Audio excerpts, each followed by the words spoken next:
Welcome to EPL Insights for Gameweek 5 in the Premier League. Gareth Wheeler, Jake Osgathorpe with you. The good news, new microphone this week.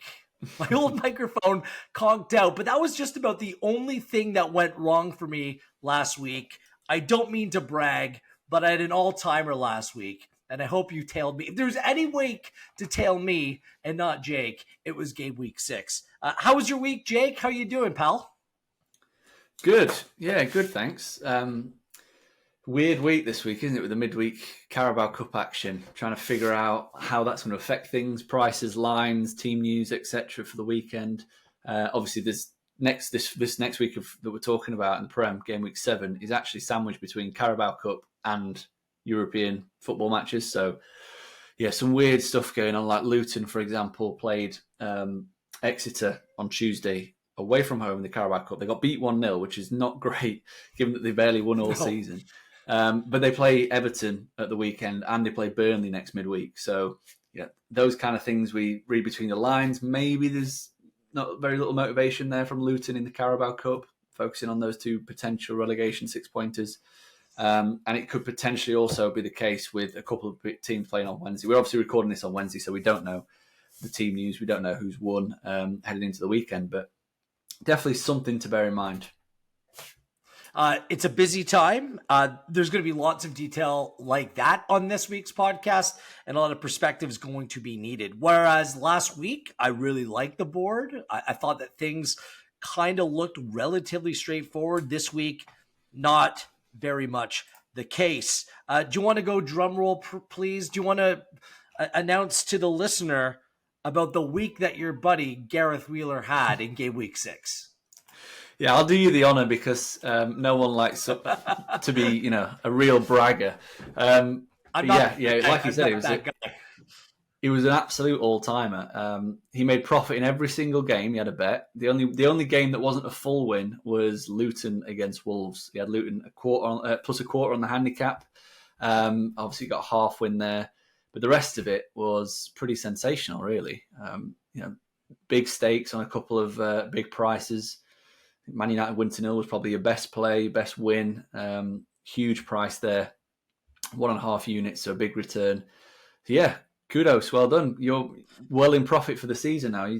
About 11 units in profit through 6 game weeks, which is really impressive. And yeah, I had. I was messaging, I was watching the Saturday slate and watching all the results come in. I'm going, right, well, Gareth had that one. Gareth had that one. Gareth had that one. And then all of mine were like, well, that's lost. That's lost. That's lost. I was just begging for Sunday to bail me out, and thankfully it did. Sunday was very kind to me, kind of brought me back to some sort of parity. I was looking at a potential disaster. So, yeah, it could have been worse for me, but it couldn't have been any better for you. You're right. It wasn't just the bigger bets that I made on a couple plays this week. On Pinnacle, I recommend if you have a lean on one of these teams as well as a potential team total, like Manchester United win to 0. That was a big play for me. And the combination of Brighton, both teams to score and win. They did that against Brentford. Same thing with Liverpool, both teams to score and win. Those were 3 big plays for me last week. Aston Villa, you and I were both on. We both loved that play against Chelsea. They covered as well. The only downside, that Luton Town half win for me, if I'm actually really going to get greedy here, they were up a man for like an hour. And they ended up drawing 1-1. They had plenty of chances in that game, so I could have gone a perfect 9 for 9, but I'll take the half win there and profit in every game. And just the cherry on top. That's what you get for backing Luton. I'm at home. It was the right side as well, but Luton on the handicap there. And the cherry on top, after you smashed me head-to-head in 2 games the previous week, Wheeler came back with a big one, Fulham, in an absolute snooze fest. Managed to come away with the draw, and you were on the side of the Brentford win in that game? So, or not the Brentford win, the Crystal Palace win, I should say. Palace, yeah. In that game. But this is the ebbs and flows. This is why you can never be too high or too low when it comes to sports betting, the week prior, I had one correct bet the entire week. I had an all-time worst week for me, and then I respond this way. So don't get too high, don't get too low, don't get too greedy, don't overextend yourself. Keep it within the margins, and things like this can happen. There's going to be weeks that you really like, and there's going to be weeks that not so much, and just show a little bit of restraint. I'm going to try to show a little bit of restraint this week as we head into a week where I think it's a little bit more unpredictable. I'm not sure how you feel about looking ahead at this week's games, Jake. And you mentioned the context of going in and playing European football next week. You have Carabao Cup this week. Do you like the board at first glance this week, or are you kind of approaching it with a little bit of caution? Yes, caution as well. I had four games that I was dead cert on a play straight off the bat. I saw the lines and I thought it was value straight away. There was three just from a matchup perspective I looked at and just said no bet, basically, straight off the bat. And then I've got three that I've got question marks next to. So I've got selections in mind. Just want to check on the price while we're recording to make sure there's not really any weird line movements, and talk it through with my buddy Gareth. Awesome. So let's get straight to it. It's first our feature 5, then we'll go rapid fire for the remainder of the games. We will not touch Luton Town Burnley, the game that's going to be made up on Tuesday at Kenilworth Road. We'll leave that one alone from there. Too much variable, even though Luton Town and Burnley both played on Tuesday in the Carabao Cup, and we do have some details on that as well. And like we always do, we'll share our favorite bets of the week, and we'll go ahead with our weekly plays. So let's get after it, and let's start off with a really good one to start the weekend. It's a 12:30 game on Saturday. It's 6th place Aston Villa taking on 3rd place Brighton. Villa coming off that 1-0 victory over Chelsea. Ollie Watkins, just his first goal of the season. Perhaps this gets him going, but goal scoring hasn't been a problem, and Villa were able to take care of 10-men Chelsea in that game. It was their first game going under the total of 2.5 all season. They're 8 of 9 overall on the campaign. They're playing at home this week. It's a good thing. They have 2 wins from 2 at home, 7 goals for, 1 conceded. They do play Everton on Wednesday in the Carabao Cup, and it's their first of 3 straight games to be played at Villa Park. As for Brighton, as per usual, 3rd place in the table. They scored 3 goals again, and they did concede again, but they beat Bournemouth 3-1 in that game. Matoma had the second half brace. 18 goals in just 6 Premier League games thus far. It's just remarkable. 5-0-1 on the season. They've gone over 2.5 in 7 of 7. Their XG is only behind Liverpool and Man City, according to Understat. No clean sheets on the season. Milner and Gross are out. They are 2 wins away from home, 7 goals scored, and 2 conceded. Very similar to the Villa home record. They're at Chelsea on Wednesday in the Carabao Cup. It's a very difficult stretch upcoming. So they're at Chelsea midweek, at Villa obviously in the weekend, at Marseille in the Europa League.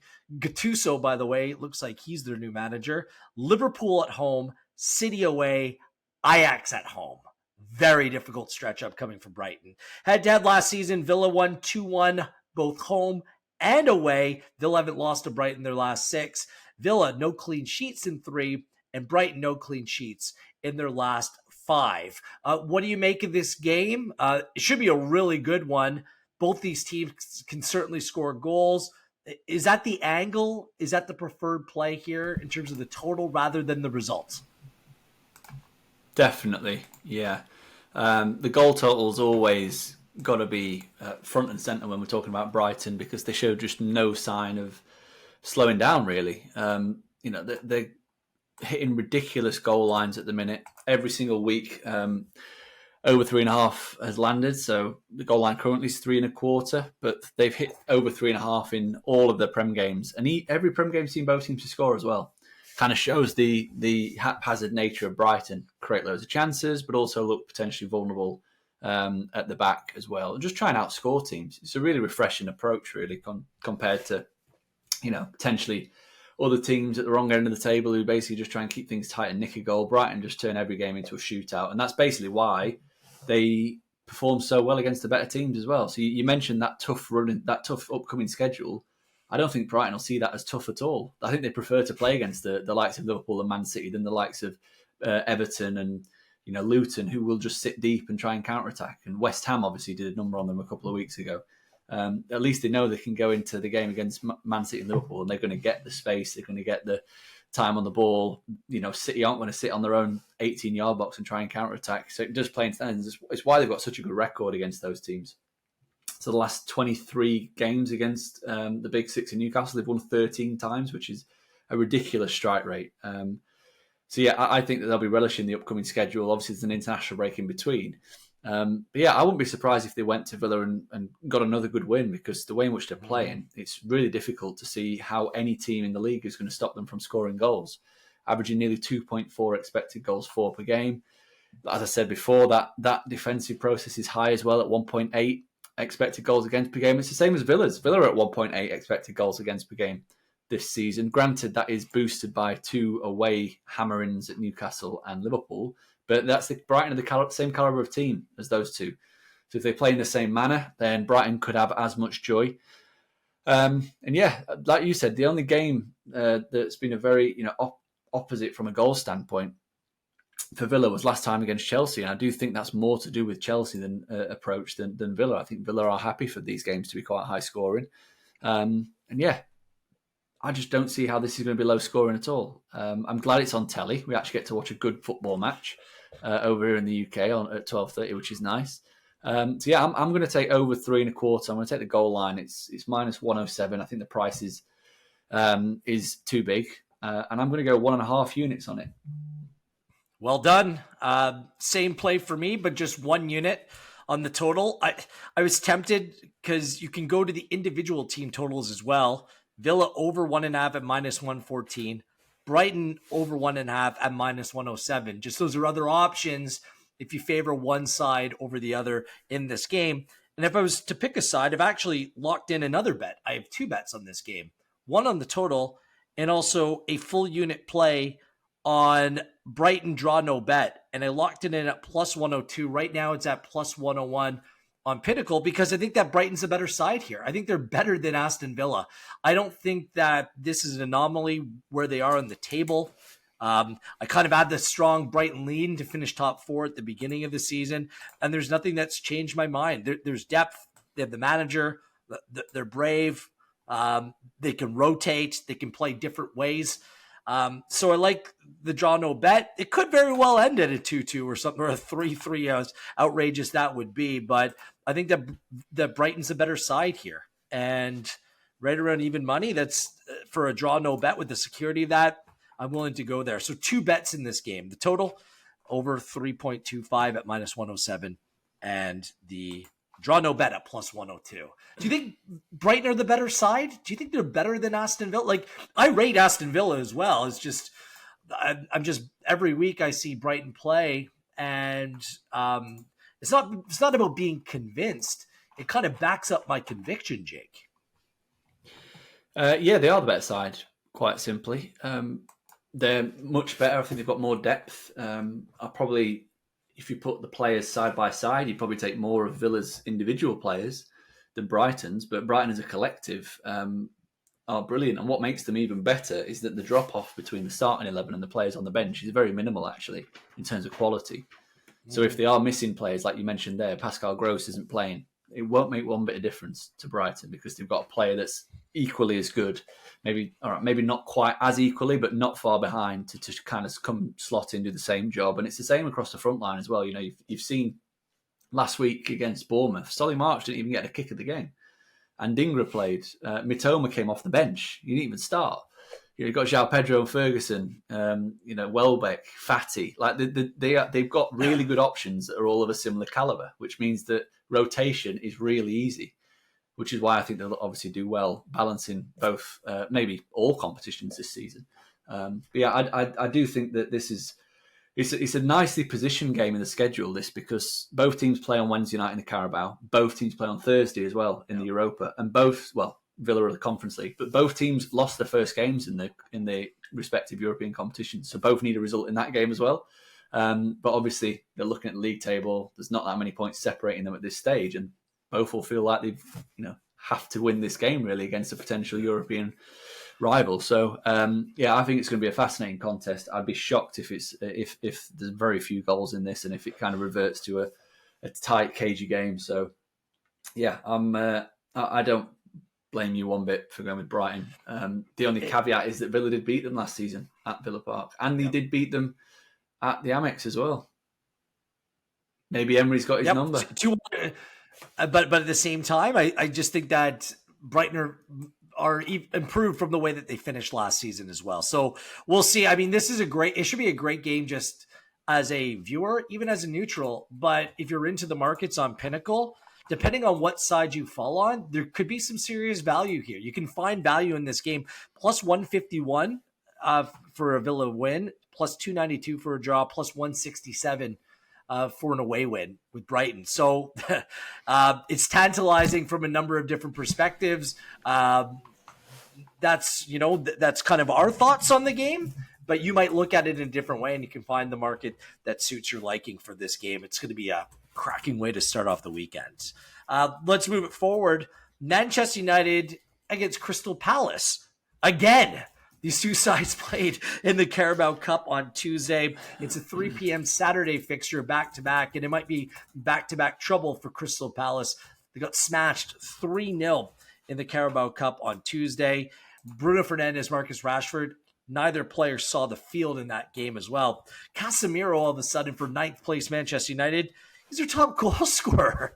Casemiro has 4 goals and 8. Garnacho and Martial scored as well. Mason Mount returned. Amrabat made his debut, started at left back, moved into central midfield. So United start getting some players back. Varane's back in the team now. And things seemingly have calmed down at Old Trafford, at least for the time being. On the weekend, they played to a difficult 1-0 away win at Burnley. It was a spectacular goal by Bruno Fernandes in that game, but not a vintage United performance. It was pragmatic. That clean sheet was just much needed. United played to over 2.5 in 5 of 6. Both teams to score in 4 of 6. A difficult stretch for United as well. Well, in terms of the buildup of games, but the quality of opponents drops off. A lot of the panic around United came from losing these games, but they lost at Spurs, at Arsenal, to Brighton, at Bayern Munich. These are really good teams, but this upcoming stretch, not so much. Galatasaray at home, Brentford at home, Sheffield United away, Copenhagen home, before they play Manchester City at home at the end of the month. So this is a gettable schedule upcoming for Manchester United. Reguilon, Martinez are doubts for this weekend, but like I said, I should mention Harry Maguire back available as well. For Palace, again, same story. They lost 3-0. Eze didn't start. Anderson, Ward, Gui, none of them started, but the depth of Crystal Palace simply isn't there. Played to a 0-0 snooze fest against Fulham last weekend. Both teams have scored in 4 in a row before that game, but now haven't scored in back-to-back games in all competitions. Crystal Palace are bottom 5 in both expected goals as well as expected goals against in the Premier League, according to Understat. Elise, Edward, and Lerma are big misses for Roy Hodgson in this Palace side. Head-to-head, United haven't lost to Palace in 4, though this was their first clean sheet against Crystal Palace in their last 5 games. Palace haven't had a clean sheet in their last 4. Palace did win at Old Trafford when Wreck-It Ralph was in charge in May of 2022. So it's an odd one. United have had this a couple times in recent seasons where they play the same team back-to-back in different competitions. So how do you handicap this game when you're looking at the markets? The fact that there's similarity, and they just faced one another 4 or 5 days before. I massive struggle with this game. It's hard to gauge because both teams made loads of changes in midweek, and we know that Manchester United's depth is better than Palace's. They've got much more quality, much more options. Hodgson was even talking after the game last week that he's basically got no bench at the moment, from an attacking standpoint anyway, because all of the attacking players are out injured. So you saw that. They were very toothless in midweek. But we know that the starting 11 is going to be better at the weekend. I think Anderson and Guehi are crucial at centre-half. They're going to make a massive difference. Obviously, flip side, you've got Rashford and Højlund coming back in. does Den Hag stick with some of the players that impressed the other night? Mount looked pretty good. Hannibal Mejbri looked good again. Garnacho looked really sharp. I don't know. It's one of those weird scenarios where they looked so good and so fluid in midweek that you kind of feel like some deserve a chance at the weekend as well. But I don't think it's going to happen. I think it's going to take a couple of games. But I went back and forth. I was looking at United maybe on the handicap at +105. Maybe United win to 0. But then you've got the likes of Eze coming back into things, and a few more attacking players that didn't start the week in midweek for Palace, and just defensive issues continue to be a problem. I was potentially looking at leaning towards an anti-goals angle, whether that be both teams to score no or United win to 0. But I've got it down as a no bet for now, unless you've got something that really pushes me over the edge. United win games like this under Erik ten Hag. They just do, and generally come away with a clean sheet. I actually kept my hot streak going in the Carabao Cup on Tuesday, betting on Pinnacle Manchester United win to 0 at +188. That one cashed as well. Why mess around with a good thing here? I think that Palace rarely threatened in that game. I think United are going to be even stronger. They were toying with Crystal Palace, weren't they, midweek? And I can't see the players that they bring in being able to change things that much. Eze is a wonderful player, perhaps him playing for 90 minutes, but if there's a double pivot or two central midfielders that are Amrabat and Casemiro, well, good luck with that, because they're just like two players that was so much savvy, just connecting immediately. And I think that's a relationship that can absolutely blossom. So I'm getting a little bit less juice, but I'm going to make a full bet, a full 1 unit play on both teams to score no, combined with a Manchester United win at +180. This has to be the way forward. Clean sheets for Manchester United. Playing at home at Old Trafford, they've only lost twice over the last 2 seasons, and both times were to Brighton. A game like this against Crystal Palace suits them to the ground, so that's my play, a full unit. I'm not sure if I said anything that would convince you, but you kind of alluded to it as well. Kind of the unders, maybe a little bit more low scoring. I'm a little bit nervous about going flat out with the unders, because I think that Rashford and Bruno coming in, Højlund coming in, I think still United can score some goals against this Palace side. I know that they're going to be improved at center back, but by that much, I'm not quite sure. Palace have no depth. I like United to win with a clean sheet in this one. Yeah, you make a good case, and obviously this was it's something they did quite regularly at home last season, United. It's just, I don't know, I probably would, personally, to pull the trigger on that bet, I probably would have to wait until I've seen the team news to see what lineup United go with. If they go with an Amrabat Casemiro double pivot, then I would be all over the win to 0, but obviously the price would be a little bit shorter. But is Amrabat going to be fit enough to be able to play 2 games in a week? We have to wait and see. There's every chance that he plays, McTominay alongside Casemiro, and I don't trust that as much in terms of a double pivot. I'm going to leave you alone on that one. I'm going to stick to my no bet. I'll be very happy if you do get a winner again with United win to 0. But I've just got a few nagging doubts that I think, I don't know, looking at Roy Hodgson's team selection in midweek, it seems like he had one eye on this game as opposed to the cup game. Perhaps, or maybe it's just keeping your fingers crossed and hoping to limit the damage. The funny thing is, McTominay was ill again, and so was Eriksen. I don't think either of them see the field anymore. That Amrabat's come in, Mount is back, Hannibal has been a better fit than both those players, to be honest. They needed legs in the midfield. All of a sudden, it looks like they have a lot more in that area. That was their biggest weakness at the beginning of the season. A Casemiro, Eriksen, and Bruno midfield, no legs there. And now it looks like they have plenty. So perhaps United have sorted things out to a certain degree for the time being and put things in the right direction. Let's move it forward. It's a busy slate, Saturday, 3 p.m., including Newcastle, who are 8th, taking on 19th place Burnley. Newcastle 8-0 over Sheffield United last time out.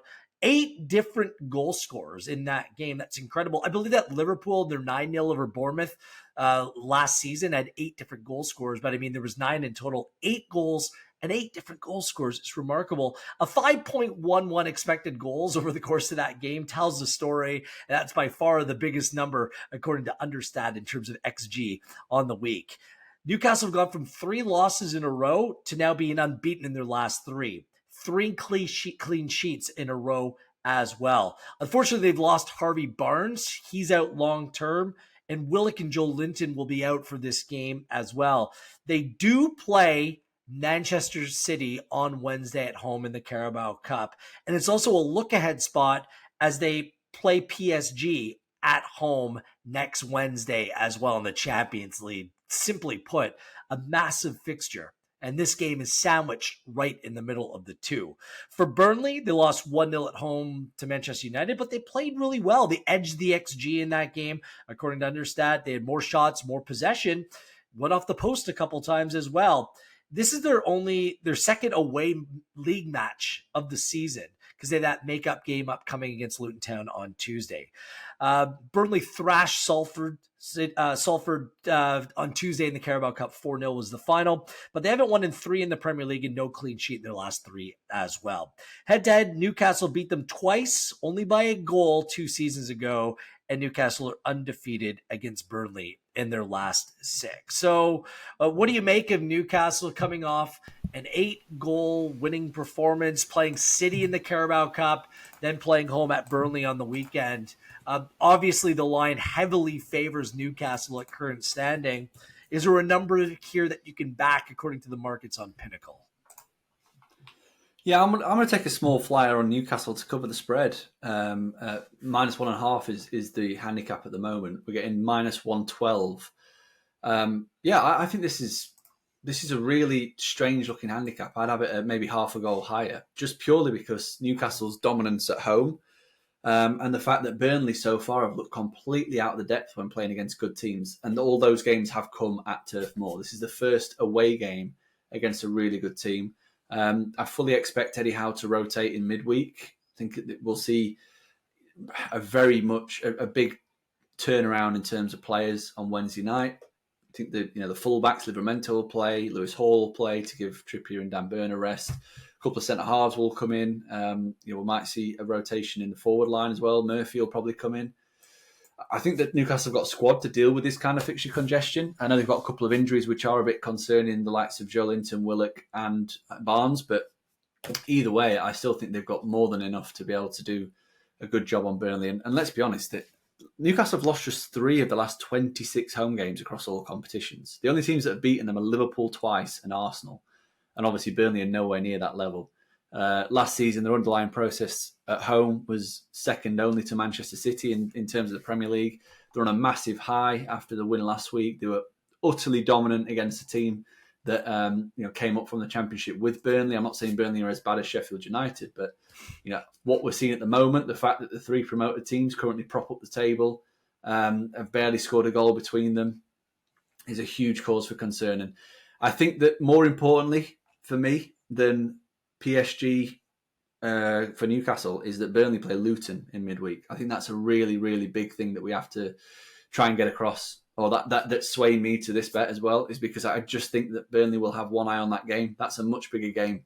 That's basically their second opportunity this season to realistically get 3 points. The first was Nottingham Forest, they drew. The second is Luton. All of their other matches, they were not expected to get anything from. Not by me anyway. I mean, I think I've backed against them in all matches. Man City, Villa, Tottenham and Man United so far. So I think that they're going to have one eye on that Luton match. And, I just don't think they've got the quality to hang with Newcastle. And yes, Newcastle will have one eye on the PSG game, but they also know that they look like they're clicking into a bit of form now. They had a really tough start themselves on the schedule, didn't they? Playing Manchester City, Liverpool, Brighton back to back to back, which are probably the 3 best teams in the league at this current moment in time. And they've come out of it with 2 wins, 2 clean sheets. And I think they're well placed to really, maybe not win 8-0 again, but to at least win 2-0 to cover my bet. Woo-hoo-hoo. Head to head. No, you're not doing that. I'm backing Burnley on the handicap here. This is a really tough spot. This is a really tough spot for Newcastle. It's all about the context of this game. Playing City with one less day to prepare, City Wednesday, and then PSG the following Wednesday with a Saturday game right smack in between. I appreciate all these games are going to be at home, but there's different elements to prepare for. And look, with all due respect, Burnley isn't Luton Town. Burnley isn't Sheffield United. I don't think Burnley are that bad of a team.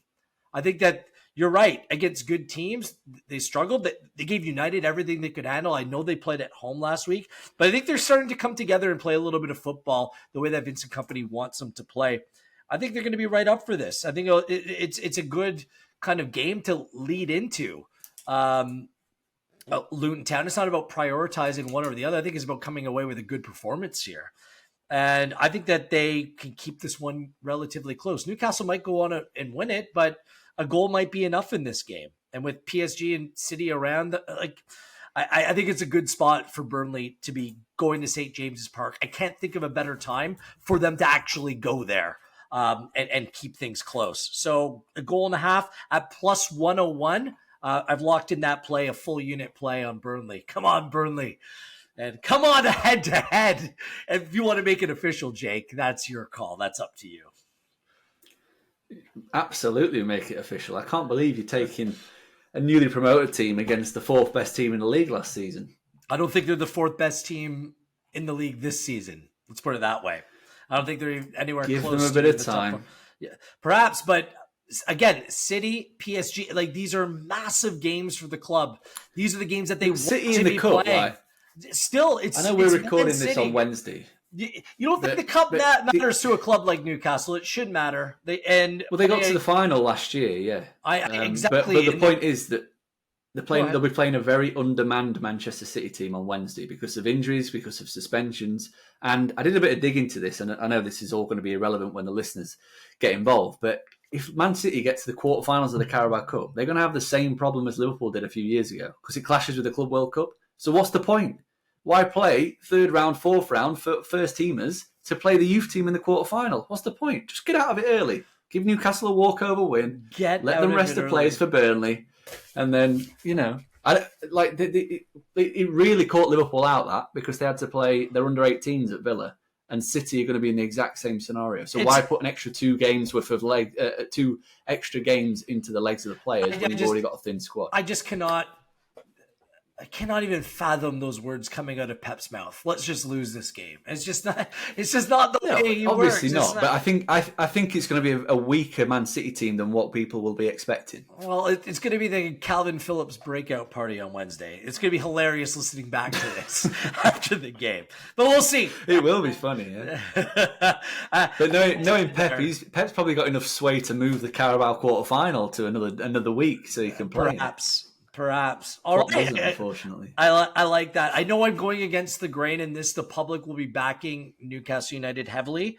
I just think it's a good spot for Burnley. And it's fine for me. Lose by a goal, it's a win for me, and it's a win in the head-to-head. Yeah. Just as importantly. Yeah. I mean, I like my chances, I'll be honest. Okay. I like my chances as well.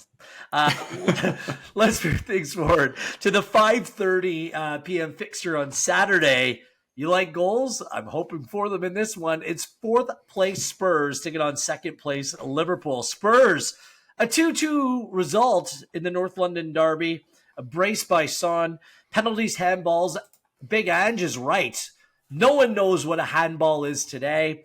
And Spurs, you can make the argument they deserve more from that game. They'll take the points. Still a good result and a really good performance by Tottenham Hotspur. A 4-2-0 start to the Premier League season. They haven't lost in 3 overall. And that game was to Fulham in penalties in the Carabao Cup. No clean sheet in 4 for Spurs. Both teams' scores played in 5 of 7. And they've been the first to concede, interestingly, in 4 of 5. 2 wins from 2 at home for Spurs. Brennan Johnson is out. Sounds like he has a hamstring. This is the biggest test of the season yet, but they don't have any cup games this week. No Carabao Cup games, no European football next week, making this the sole focus for Spurs this game, home match against Liverpool. As for Liverpool, they're simply on fire. 22 shots in a 3-1 home win over West Ham last week. They just don't lose at Anfield. We warned you if you were thinking about making a play the other way. Another week with a big expected goals, according to Understat, 4.14 in that game. Their expected goals, 15.11 on the season. It's best in the Premier League. 5 goals conceded, and this is the big thing for Liverpool this season. That is second best in the Premier League. They play Leicester City at home in the Carabao Cup on Wednesday. They remain at Anfield next week in the Europa League as well. 6 wins in a row heading into midweek. No losses on the season. No clean sheets, however, in 3. And they've gone over 2.5 in their last 6. And both teams' scores played in 6 of 7. Thiago is the only lengthy absentee here. Looks like Trent Alexander-Arnold is set to make his return. Head-to-head, there was that dramatic 4-3 victory for Liverpool at Anfield last season. Remember, Richarlison, D+3, it was done. Yeah. And then all of a sudden, Jota scores 90+4. It was wild the way it played out. Liverpool haven't lost to Spurs in 12.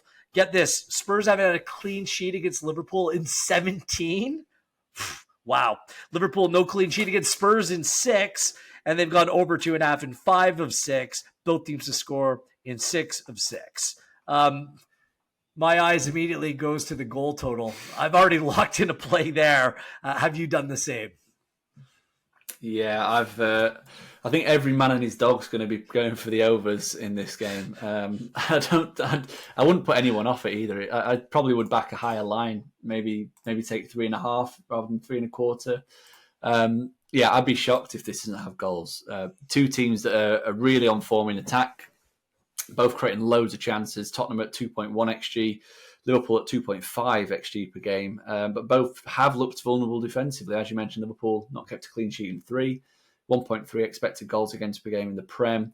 Spurs at 1.6. So you've got 2 teams that create an abundance of chances, but also, because they play such attack-minded football, do leave plenty of gaps to be exploited. And yeah, just looking from a Tottenham perspective, the 2 matches so far against the 2 better teams they've played, Manchester United and Arsenal. Obviously, they've won 1-1, drawn 1, scored twice in both.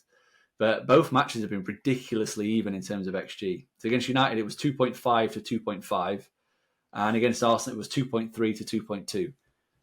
And, basically, the United game should have gone overs as well. So anybody who was on the overs, very unfortunate not to get a winner there. Because, that was just about Manchester United finishing, especially in the first half. Well, no reason to think this should be any different. A clear ball not given in the first half as well at 0-0 by Christian Romero. I still don't know why it wasn't a handball. But yeah. Well, you said why on the intro. No one knows what a handball is nowadays. Yeah. I have no clue. Basically, this is going to be an end-to-end tussle. We know that Postecoglou doesn't change his approach for anybody. So even if it is Liverpool or Man City coming to town, he's going to play in exactly the same manner. They're going to play, high squeeze. They're going to try and overload at the top end of the pitch and leave gaps. And we know Liverpool can play in a variety of different ways. They can counter-attack. One of the best counter-attacking teams in Europe. They've brought in players now like McAllister who can, split the lines with a single pass, and I think that he'll be really crucial in this match, given that Spurs like to swarm at the top end of the pitch. I think he'll be able to put Liverpool in a fast transition very quickly. I think this is going to be a cracking game of football. Again, I'm just so happy it's on telly over here because, the last couple of weeks we've been really starved of good television football.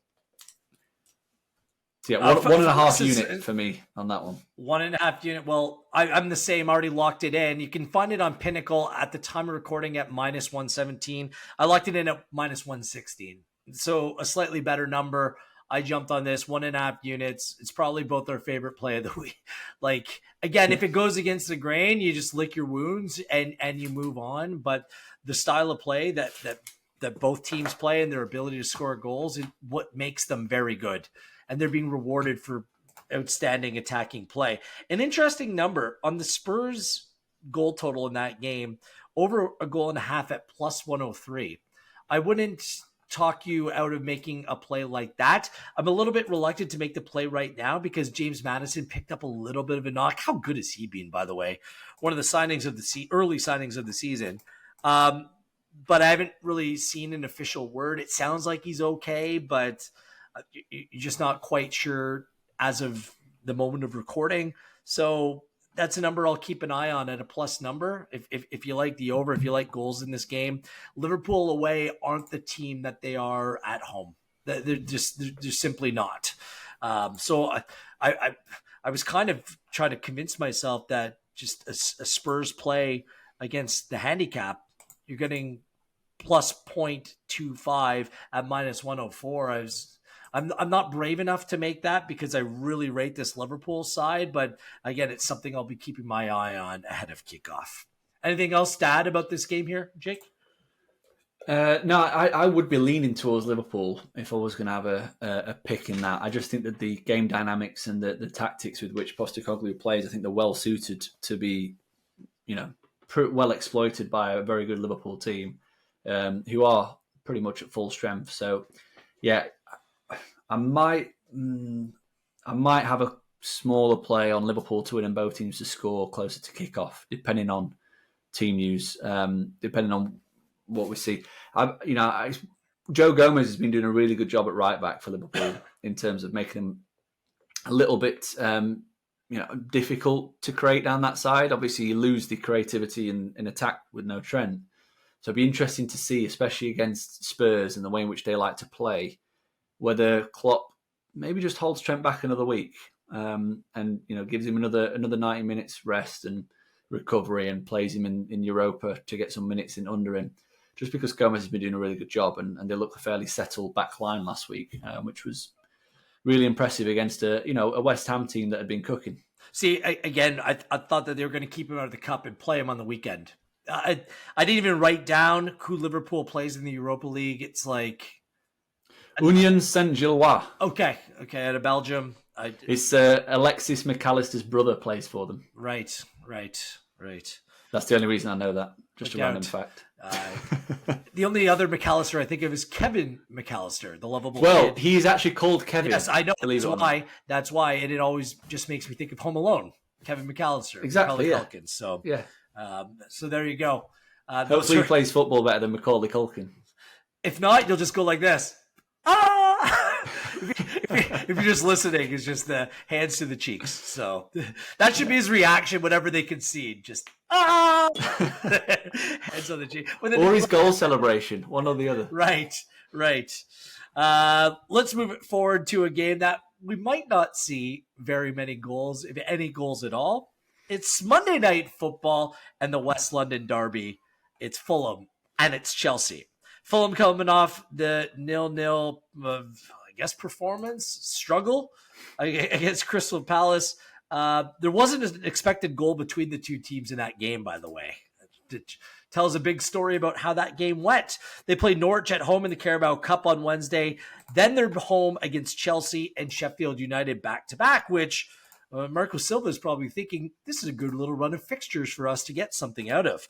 However, Fulham, I know that Jake doesn't rate the Cottagers, but they're bottom 5 in XG and expected goals against. And that's probably a big reason why he doesn't really like Fulham and what they're doing. But perhaps they're, less than great play pales in comparison to Chelsea because they lost 1-0 at home to Aston Villa. Gusto got sent off.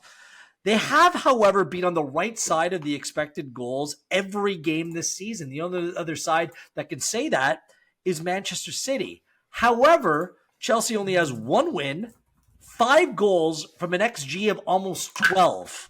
It's remarkable. Only Luton Town and Burnley, by the way, have fewer goals scored on the season than Chelsea. No wins in 3 before their midweek fixture. No goals in their last 3. Some of the numbers are just remarkable when it comes to this Chelsea side.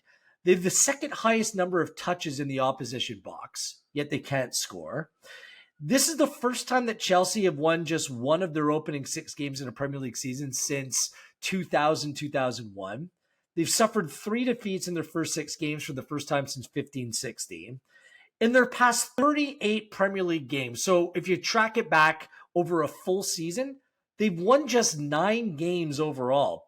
And since Graham Potter was sacked on April 2nd, and They weren't playing well under Potter either, but Chelsea won just twice in 16 Premier League games over that span, picking up 11 points total in the process. They also have 11 players unavailable for this game, with Gusto suspended and Nicholas Jackson suspended. He's picking up more cards than he's scoring goals. It's just absolutely futile what this Chelsea team looks like under Pochettino. And it's not all of his fault.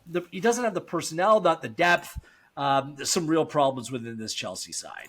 Head-to-head, Fulham won this fixture 2-1 last season, and the under is played in 2.5 and 4 and 5.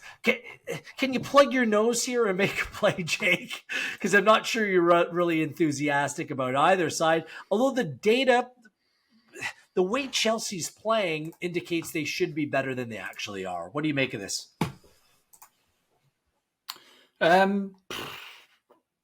Yeah,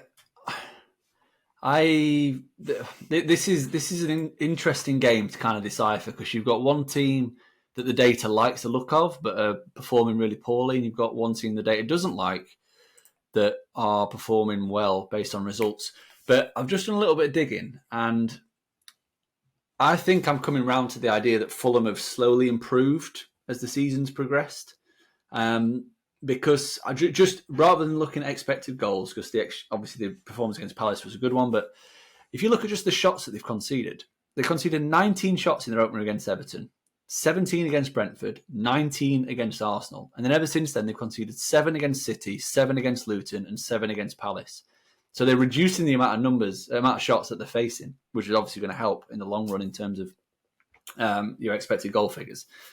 I'm not sure what Marco Silva's done tactically, whether he's kind of, I'm going to have a look, whether he's kind of just tried to rein them in a little bit and stop being as gung-ho in terms of their approach. But whatever he's doing, it is working. And they are becoming a little bit more difficult to create chances against.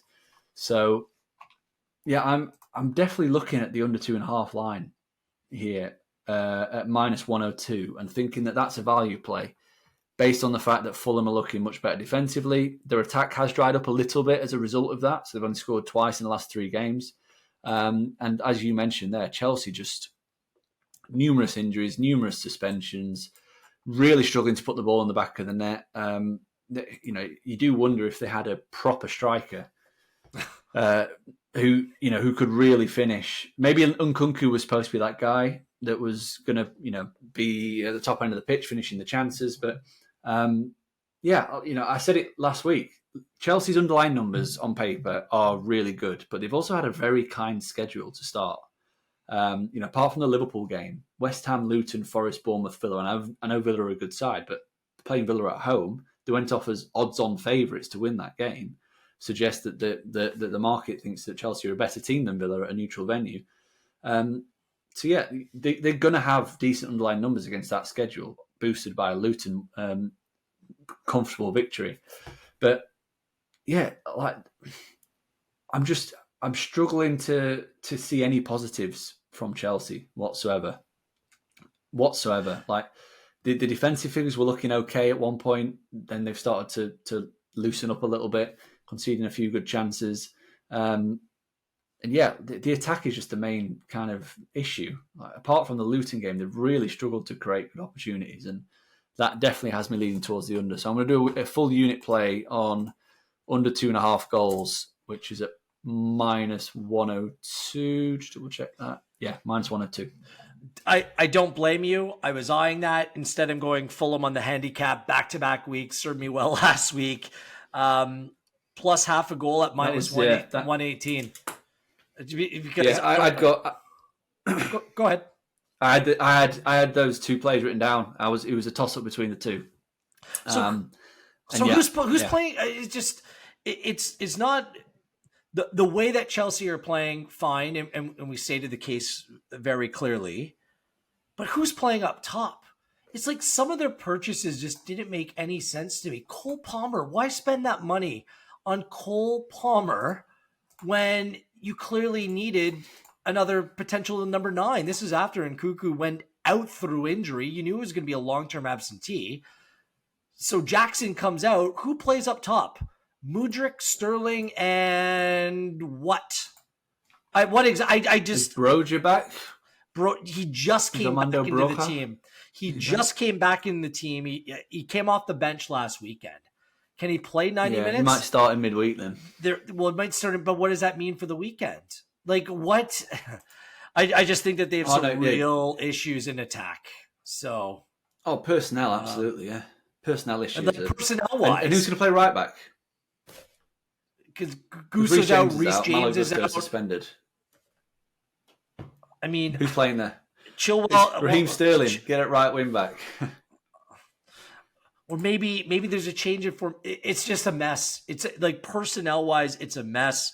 I'll back Fulham, and they're stable. They're stable at center back. Polina in the midfield. I think they do have a little bit of edge to them. It's just whether they can go and score enough goals. I think the underplay is fine. I just prefer Fulham on the handicap. They could win outright here, and it wouldn't surprise me. All the attention in the early weeks of the season was on Manchester United and chaos, which I never bought. Chelsea is chaos. They are chaos. You can't back them. I'm not backing them. I don't care what the data says. Fulham on the handicap in this game. Should be a great. Yeah, did you? A lot of intrigue. It's Monday Night Football, big audience. It's going to be great to watch, just because seeing how this plays out. Right? It's in the West London Derby. It should be great. Yeah.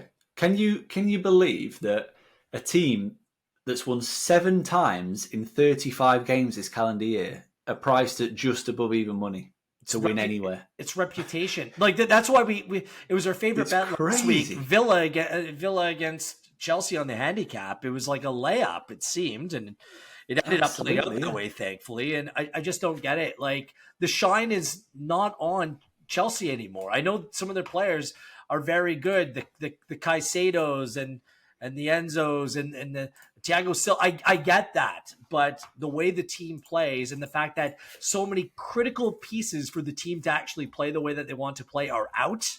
Right now, you can't back them. So I'm staying away from Chelsea.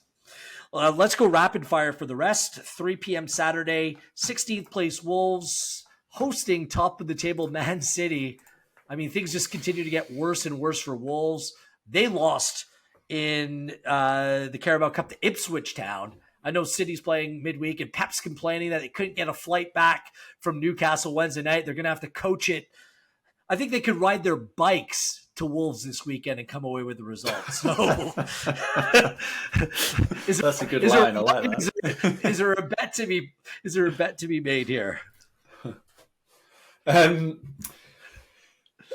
Now you've said that, it's got me leaning towards the handicap. But no, I got this down as a no bet, just because of the midweek. I know it is Wolves, absolutely, but Man City have got a few issues injury wise. 1.5 goal at Wolves -104. Yeah, I'm gonna do a unit on that. Screw it. It's flipping Man. It's Man City playing Wolves. Wolves are bad. I pegged them for relegation to start the season. I'm not backing that market because I just look at this Wolves team and like, which one of their attacking players, take your pick, is going to break down this back line, even if there is some rotation. Stones looks like he's ready to come back into this team, but Kovacic is coming back. Bernardo looks like he's close, if not coming back. Both teams to score no, plus a City win. That's what I'm backing at +134. So City to win with a clean sheet at +134. That's a full unit play. I know City's conceded some goals, but they're back. They still have the best expected goals against in the Premier League. Let me just check. I wrote this down. I think I've already locked in this bet, by the way, at +134. Yeah, the price is the same, +133. Is it? Okay.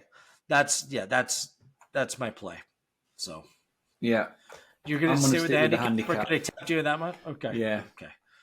I do think that they will probably keep a clean sheet. I do like, if you look at their team and the squad, the rotation is actually strongest at the back end of the pitch. So, at Newcastle, they've got probably going to see, I don't know, Ake's going to come in. Stones might get a start. He's coming back from an injury. Akanji, and then obviously the weekend you'll see Gvardiol, you'll see Ruben Diaz, you'll see Kyle Walker. So they're very strong at the back end of the pitch. The only reason why I'm hesitant about the win to nil is you've got no Rodri because he got sent off last week. Yeah. And I think he's more important to Manchester City than many people believe. So I'm going to take them just to outscore Wolves basically by a couple of goals. Hashtag Calvin Phillips season. You like Calvin Phillips, don't you? I can't say it with a straight face, but Kovacic is coming back in. He can provide some of the legs.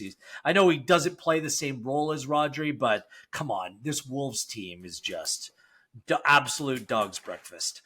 This next game, I think there's going to be some intrigue. Also, 3 p.m. Saturday, 17th place Bournemouth taking on 5th place Arsenal.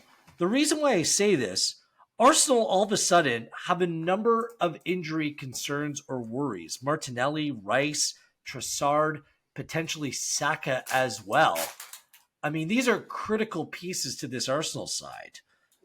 Tyler Adams coming in, he's going to be able to play for the first time for Bournemouth as well. What do you think about this one? I don't think it's as straightforward as it should be if everyone on Arsenal was fit and firing. What do you make of this? Yeah, I don't think it's going to be straightforward, but then again, Arsenal away matches are never straightforward. As we discussed a couple of weeks ago when I won a head-to-head with you against Everton, they are very low-scoring Arsenal away matches. 12 of the last 21 away games in the Premier League have gone under 2.5 goals, so 57% strike rate. Under 3, which is the bet I'm going to take. That's where the line is currently set. Plus 101 for under 3 goals. That's actually paid out as a winner 12 times, and it's only lost 6 times. So you've had a push in 5 other games. So you made a hefty profit playing Arsenal under 3 in every away matches. As you mentioned, injuries are piling up for Arsenal. They have kept 2 clean sheets in 2 away games this season against Crystal Palace and Everton, teams probably in and around Bournemouth's quality. Combined 1.4 expected goals against in those games. And interestingly, Bournemouth, I think many people went into the season thinking they were going to be a really high-scoring team under Iraola, but it's been quite the opposite. Mm-hmm. They've kept, especially at home, they've been very low-scoring. 1-1, 2-0, 0-0. Average just 1.1 expected goals for per home game so far this season. So they've really struggled to create chances at the Vitality. And yeah, I think this is going to be one of those classic games where Arsenal are going to be in total control and either nick a 1-0 win or lose 1-0. It's going to be one of those. Yep, and that's why I'm backing Bournemouth on the handicap, a full goal. So Bournemouth on the handicap +1 at +108, because I do think they can keep it close. You mentioned it, only 3 goals conceded at home, and 3 other London sides found it difficult going down to the Vitality, West Ham, Spurs, and Chelsea. And Arsenal, with these issues, the fact they play at Lyon in the Champions League next week, then they have City at home. And they're playing Brentford midweek in the Carabao Cup. I mean, it's tricky with these injuries. And their depth is really going to be tested here. So give me Bournemouth on the spread here. If Arsenal do win by a goal, which could play out that way, wouldn't put it past them, then you get your money back. So Bournemouth +1 at +108, a full unit play. Also 3 p.m. Saturday. It's a big 3 p.m. Saturday. Old school, let's call it. An old school weekend in the Premier League. 7th place West Ham against 20th place Sheffield United. How does Sheffield United bounce back from an 8-0 defeat at home to Newcastle last week? That is a very good question, because we knew that they were a bad team before the season started. I didn't realise they were that bad. There was no signs of it coming either, because the games have been very close scoreline. They'd only been beaten by a single goal in quite a lot of the games. So to get hit for 8 is crazy, really. West Ham, they kind of found their level last week against Liverpool. They had a good start to the season, but not good enough as a team to kind of compete. The last 2 games, actually, City and Liverpool, they've been well handled, conceded loads of chances in both. Just, it's a case of how will Sheffield United, set up after such a demolition. I did a bit of digging into previous silly results, see how they fared the following game. After Man United got beat 7-0 by Liverpool last year, they drew 0-0 the following game. Where else are we? Man City beat Watford 8-0. Watford lost 2-0 the following game, so that went under. Villa got beat 8-0 in 2012 by Chelsea. They followed that up with a 4-0 and a 3-0 defeat, so they had a bad couple of games. Wigan lost 9-1 to Spurs in 2009 and followed that up with a 1-0 win. Leicester beat Southampton 9-0. Southampton went 2-1 defeat to Man City the following game, which probably is a decent result. And then after getting beat 9-0 by Manchester United, Southampton lost 3-2 to Newcastle. Bournemouth last season lost 9-0 at Liverpool. They followed that with a 0-0 draw. So in general, we do see from a historical precedence that teams that get absolutely hammered are more likely to go towards the under the following game. And I do think that the only caveats to that is that Villa in 2012 were really bad, and Southampton are generally quite a front-footed team, or were under Ralph Hasenhüttl, which is probably why they went over the following two games. So yeah, I reckon we're going to see Sheffield United park the bus at West Ham, try and avoid any more embarrassment, and I'm going to take the unders, which is under 2.75, and it's quite a big price actually, plus 107. Yeah, it is. Which is going to be a full unit play for me. They're begging you to take West Ham and or the unders in this game. Look, I appreciate all the data, all the history that Sheffield United might want to go and park the bus. The fact of the matter is, these two sides have the highest expected goals against in the Premier League. West Ham gave up all kinds. Yeah, West Ham.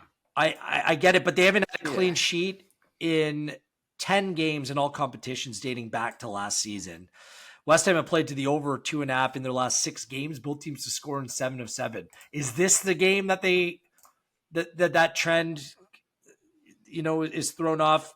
And I mean, Sheffield United, I mean, they're awful. And 9 players are injured or out through suspension as well. I'm just staying away. It's a no bet for me. I think that you're on the right side of things, Jake. I really do, but I can't trust that this game will stay under. I just can't. I'm staying away. I don't want anything to do with this game. Not saying something because I love having plays. At this one, no thank you. Not touching it. We're a little bit heavy, so let's get through these final 2 games. 3 p.m. Saturday, 15th place Everton, 18th place Luton Town. Do you have a play in this game? No bet for me. Everton's price has come in drastically, hasn't it, after the win at Brentford? Probably a little bit too much, so I'm just going to swerve that one completely. I have a half bet over 2.5 goals at plus 103. That's because only Chelsea has a bigger discrepancy in XG and actual goals scored at 5.75. Everton they've created all kinds of chances this season, and you're hoping that last week might kind of start realizing this team's actual attacking potential. Luton Town at the same time, they have the 3rd highest discrepancy between XG and goals scored at 5.07, but they've only scored 3 times. So perhaps this is a week where, the stars align and the ball starts ending up in the back of the net. So just a half play over 2.5 goals at plus 103. Finally, the lone fixture on Sunday, it's at 2 p.m., 12th place Nottingham Forest against 13th place Brentford. Injuries have become a big concern. You know how much I like Brentford, but Rico Henry, Ashada, De Silva, Baptiste, Ben Mee all look to be on the shelf. That's a significant number of injuries. Add Ivan Toney obviously not playing through suspension on top of it all. It makes Brentford very difficult to back. Do you have a play for this game? Yeah, I agree with you on that. Do we start looking at Brentford as a relegation contender? Maybe. The run of form's not great. I mean, I still think they're much better than the teams down there, but the underlying data suggests so as well. But they are getting to a run that could spiral quite quickly. I had Forest plus noughts, a draw no bet, down with a question mark. I don't know if I trust Forest enough to be able to pull the trigger on that. I will have a play because the total is too low for me at 2.25. minus 113. I'll take the overs in this one because Brentford, I mean, a lot of their injuries come at the back. I just don't think they can keep a clean sheet. And although, they do have problems in team selection, their attacking duo up top has not been the problem. And Bomo and Wisa, they both played really, really well. I just don't think you can trust them from a defensive perspective. Might be a good game for Nottingham Forest to start scoring some goals. They have the third worst expected goals on the season. But I think there's too much attacking talent in that side for that to stay that way. So let's go over 2.25. If there's 2 goals in this game, it's a half loss. Let's go a full unit play on the over. Does that total seem a little bit low to you, 2.25, for these 2 teams? Yeah, I would say so. Forest are generally quite a low margin team, but as you mentioned, Brentford have kind of been playing with the handbrake off for a while now, and have been much more offensive in their approach, and quite a lot of goals have been scored in their games so far this season. They've had a couple of 2-2s, a 3-0 and a 3-1. So I wouldn't be surprised to see 3 goals. And obviously the benefit of playing 2.25 is that you get half your money back if it's exactly 2. Yeah, I wouldn't generally make a play here, but the number's dictating for me to make a play. I like that number, so let's take the overs in that game. So that's our slate. 10 bets for me this week, including 2 in the Brighton Aston Villa game. How many bets did you decide to go with, Jake? 7 bets for me. I've got. I think we both. No, I've got 1.5 units in the overs in both Villa and Spurs. So yeah, what's that?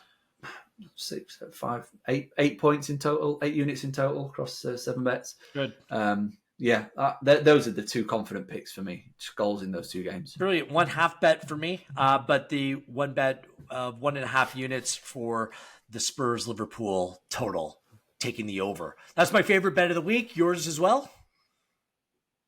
Yep. Either or, the Spurs or the Villa over. Big fans. I'd be shocked if we saw 0-0s in both those, and I might just have a little, just a little play around 0.05 units on 0-0 just in case. But no, I won't. I'll be back in the overs quite heavily. Brilliant. A reminder: this is 25 years of Pinnacle as we celebrate here, providing the best lines in market. They've done some really cool stuff on social media, comparing their numbers to the competitors, and that's inevitably over the long haul where you're going to find profit in finding the best numbers. And Pinnacle does have the best numbers in market as well. Plenty of content, I should say, on Pinnacle's websites pertaining to football betting, NFL betting, and the Ryder Cups this weekend as well. Make sure you check out all the podcasts on Spotify. Everything's on YouTube as well. Wherever you get your podcast, you can find Pinnacle's podcasts. Enjoy the football this weekend. Enjoy the golf as well, as I got Europe on a good number at plus 112. So for at least this weekend, I'm strictly European. So there you go. The accent might not suggest it, but my bank account and who I'm backing absolutely does. So go on Rombo, go on McElroy and company. I'm looking for a big return this weekend. This isn't the Ryder Cup podcast, by the way. You can find that on Pinnacle. So, Jake, good stuff this week as always. Thanks for this. Cheers. We'll speak in a few weeks. And if I run the table again this week, I might have to be the new Mr. Perfect. We might have to play the music and fingers crossed. I thought you were going to say I might have to retire and go buy an island in the Bahamas or something. I don't have Osgathorpe type bankroll in my accounts, but hey, I'm moving in the right direction, and let's hope for another great week. And best of luck to you listening out there. At Jake Oz, at Gareth Wheeler. This has been EPL Insights for Game Week 7 in the Premier League.